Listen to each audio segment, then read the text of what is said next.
જય શ્રી કૃષ્ણ. મારા વિડીયોમાં 3 દિવસથી મોહનપુરના વિનોદભાઈ સુથારની કોમેન્ટ આવે છે.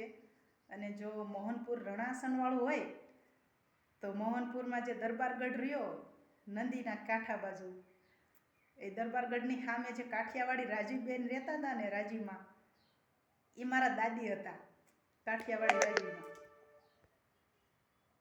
અને હું મોહનપુરમાં 6ઠા ધોરણમાં ભણતી હતી, બહુ વર્ષો પહેલાં.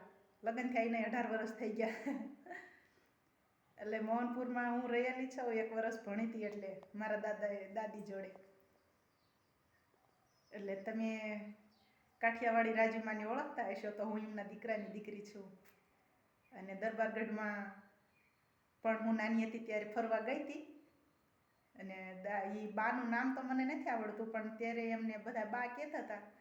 અને લાલ બાપુ, ગટુ બાપુ અને ટીકુ બાપુ, એટલા 3ના નામ યાદ છે, 3 ભાઈઓના.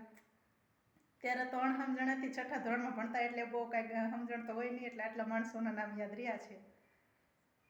અને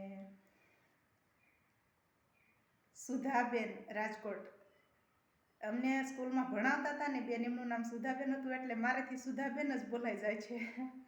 લવો વળી ગયેલો રહ્યો ને એટલે.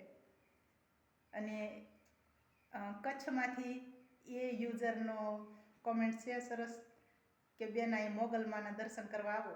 પણ ભાઈ, પશુપાલન કરવી છે ને એટલે મોગલમાં તો ભલું કરે, પણ પિયરમાં 2-3 વર્ષે જવા મળે છે. પ્રાંતિજ છે મારું પિયર સાબરકાંઠામાં, તો 2-3 વર્ષે તો પિયર જવા મળે. એમાં બીજે તો ધામના તીરથ કરવા તો ક્યાં જવું, કારણ કે દોવાનો પ્રોબ્લેમ થાય ને, પશુપાલન છે એટલે દોવું તો પડે 2 ટાઈમે.